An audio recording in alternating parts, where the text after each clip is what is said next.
Sabe aquele cara que tem gente que ama e tem gente que odeia? Hoje eu vou falar nesse vídeo de um cara que é desse jeito aí. Roda a vinheta.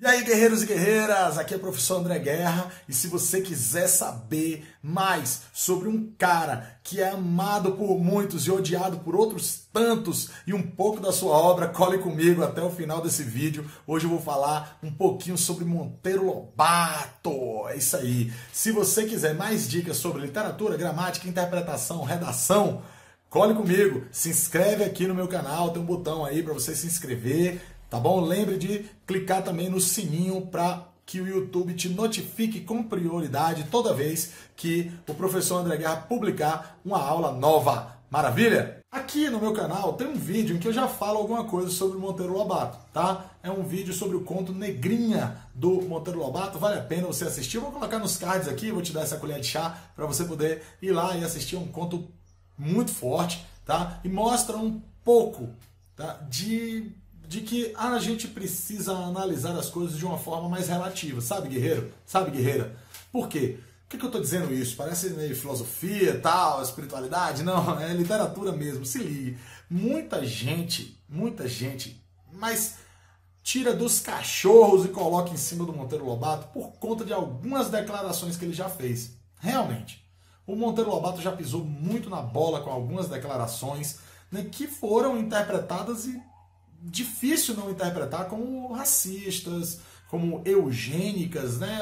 E como, né, assim, colocando o branco europeu num patamar superior em relação ao miscigenado brasileiro, tá? A gente compreende que se trata um pouco da verdade científica da época, né? Era o que o cara estudava, era o que ele aprendia como certo.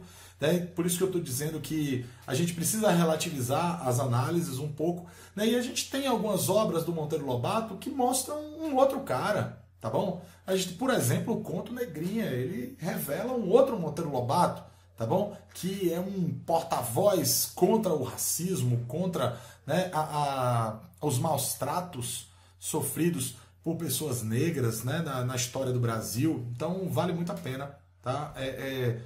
Assistir a essa aula aí sobre o conto Negrinha. Vai lá dar uma olhadinha, tá bom? Mas hoje a gente vai falar um pouquinho aqui mais sobre o Monteiro Lobato, focando para um outro aspecto. Olha, o Monteiro Lobato era um cara muito engajado em relação àquilo que ele acreditava.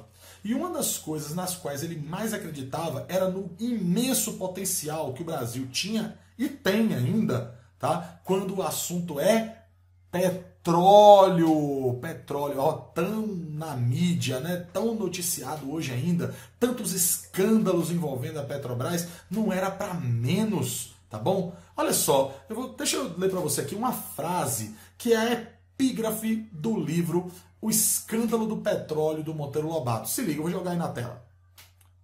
Exércitos, marinhas, dinheiro e mesmo populações inteiras nada valem diante da falta de petróleo. Guerreiro e guerreira, essa frase é muito impactante, tá bom? Ele está revelando, tá bom? Ele está se posicionando a respeito da existência, da posse, da extração, do domínio do petróleo como algo que determina o futuro de países, o futuro de nações, tá? E se a gente pegar o nosso Brasil de hoje, com tantos escândalos envolvendo o petróleo, tá?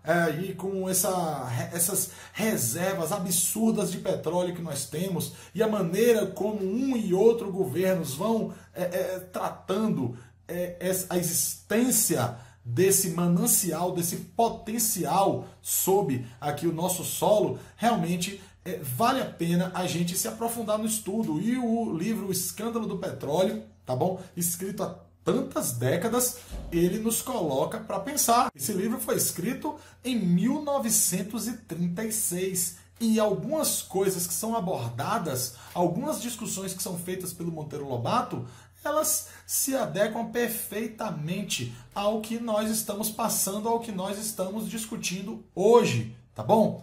Que vai muito além do petróleo.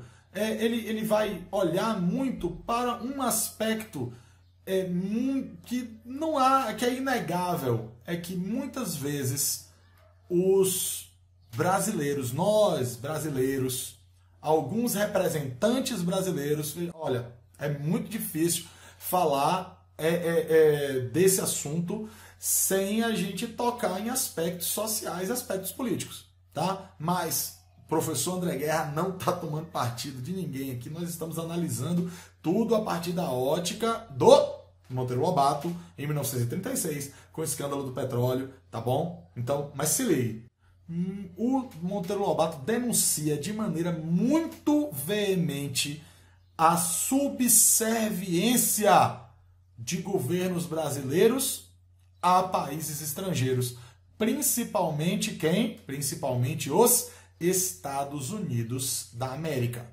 tá bom?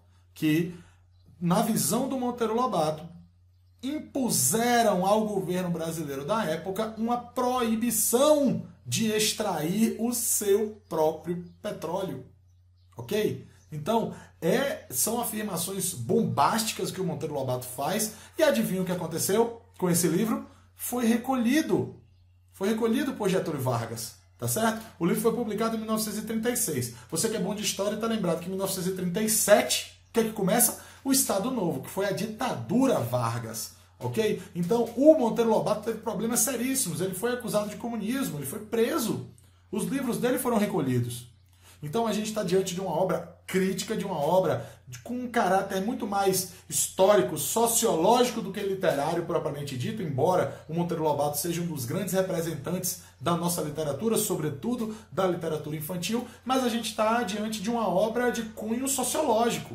A gente não está diante de literatura, de arte literária aqui, beleza? Então, é importante a gente ter essa dimensão quando ler e quando estudar o livro O Escândalo do Petróleo, do Monteiro Lobato. E isso não é difícil de entender, tá? O porquê de tantos jogos de poder, tantos jogos de interesses, tantas imposições, ameaças, e o porquê de um posicionamento tão revoltado do Monteiro Lobato.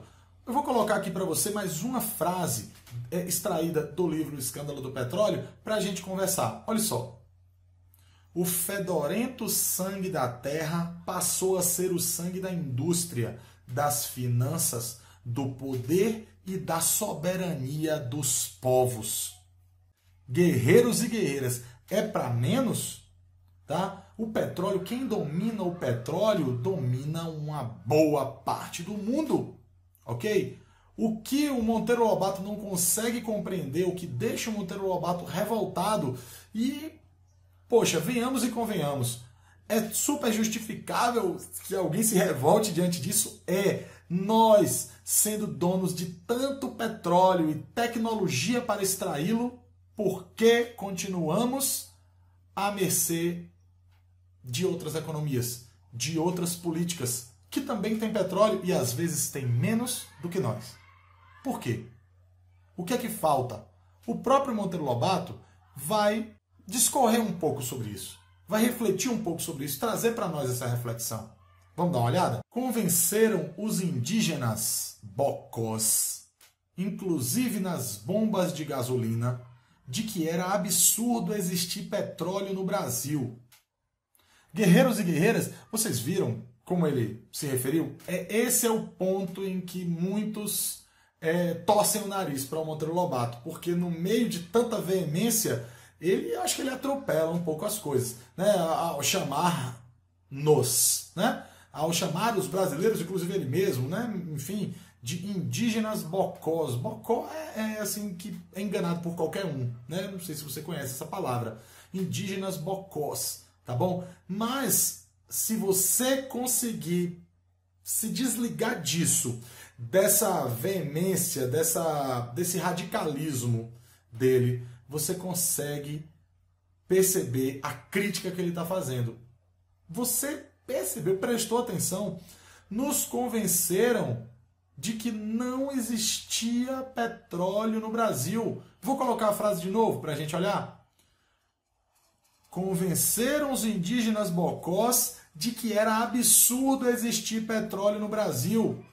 Havia já naquela época provas incontestáveis da existência de petróleo no Brasil. E o Monteiro Lobato era um dos que mais defendiam isso aí, a existência desse petróleo aqui e da imensa possibilidade de nós extrairmos esse petróleo e de elevarmos o patamar do Brasil às primeiras e às maiores nações do mundo, de tratar, né, a enfrentar, não do ponto de vista bélico, mas do ponto de vista econômico, as maiores nações do mundo de igual para igual. O que é que acontece? Repare, olha a continuidade do raciocínio dele aqui. Para quem pensa com outras partes do corpo que não o cérebro, argumentos dessa ordem valem ouro. Olha só, gente, o que ele está dizendo. Quem pensa com outras partes do corpo que não o cérebro. Alguns acusam o Monteiro Lobato de eugênico, de eurocêntrico, mas cabe a nós refletirmos a respeito, sabe, qual é a parte que nos cabe mesmo? Será que nós estamos tomando conta, tomando cuidado, selecionando o que a gente coloca para dentro da nossa cabeça? Nas músicas, nas leituras, nos filmes, naquilo que nós assistimos numa TV? Será? Será que a festa, será que a curtição, será que a diversão não está sendo sobreposta à reflexão e à conscientização? Cabe a gente pensar, tá? Esse livro não é selecionado por uma universidade para os candidatos que vão fazer a sua prova à toa. Alguma coisa é preciso despertar. Beleza? Esse foi o primeiro vídeo aqui de análise do livro O Escândalo do Petróleo, do Monteiro Lobato. Já aguarde, a gente vai publicar a continuidade dessa reflexão. Tamo junto na batalha, é isso aí. Se você gostou desse vídeo e você quer ter acesso a mais vídeos, mais aulas, mais conteúdo sobre língua portuguesa, inscreva-se aqui no meu canal, tem aí um botão inscreva-se em algum lugar da tela do seu celular ou do seu computador, tá? E me acompanhe também nas redes sociais. Eu estou no Instagram, @Prof. André Guerra, tem uma fanpage no Facebook, Professor André Guerra, e se você quiser participar de uma lista de transmissão para a qual eu mando dicas exclusivas, é só você me mandar uma mensagem no WhatsApp que está aparecendo aí na tela. Valeu? Tamo junto na batalha!